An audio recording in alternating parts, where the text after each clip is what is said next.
Samedi dernier, je suis allé avec mon amoureuse au Royaume du TCG. C'est la première fois que je faisais une convention dédiée entièrement au TCG. Je vous fais rapidement juste un retour, et puis pour le plaisir, voilà, je vous montre un petit peu ce que j'ai acheté. Bon, niveau retour, honnêtement, pour avoir fait pas mal de conventions dans le passé, même si j'ai pas fait de convention TCG, c'était assez vide, voilà. On avait quand même un immense hangar qui était à disposition, et il n'y avait pas forcément grand chose, quelques stands de merch, mais globalement les allées faisaient assez vide, tout le monde vendait plus ou moins la même chose, donc tu pouvais avoir rapidement fait le tour. Les prix était pas si différent d'un stand à l'autre, donc ça valait pas trop le coup de chiner. Ce qui moi m'a le plus dérangé, c'est le côté excessivement collection argent de cet événement. J'ai pas de problème à ce qu'une collection prenne de la valeur, j'ai pas de problème à ce que les gens évidemment achètent et revendent des cartes, je fais moi-même partie des gens qui achètent et qui revendent, tant qu'on n'est pas sur de la spéculation, mais vraiment pour moi ça m'a tapé dans l'œil. À peine vous rentriez dans l'événement, il y avait un énorme stand eBay live avec des enchères en direct, et tout tournait juste uniquement autour de la thune et pas forcément de la passion de la collection du jeu du TCG.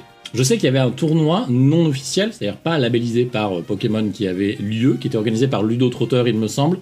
Pour ma part, j'y ai pas participé, même si l'accès au tournoi te donnait droit à visiter du coup le royaume du TCG. C'est juste que j'avais pas envie de passer toujours à jouer à un TCG et pas forcément profiter de l'événement sans forcément savoir ce qu'il y avait derrière.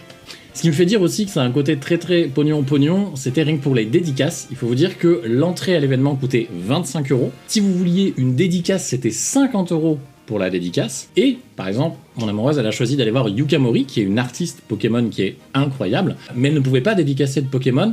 Et donc, si vous vouliez obtenir une dédicace, soit tu te ramenais avec ta petite feuille de papier, soit tu achetais une carte faite pour l'occasion à 25 €. 100 balles la dédicace, c'est super cher. Bon, c'est clairement un événement que je referai pas et que je recommande pas vraiment. C'est pas si fou. Je pense qu'il y a mieux. Il y a notamment le gala du TCG qui arrive bientôt à Porte de Vincennes et qui est en lien avec la Paris Games Week. Donc au moins une fois que tu as fini le TCG, tu peux toujours te rediriger vers d'autres événements en lien avec le jeu vidéo ou la culture geek.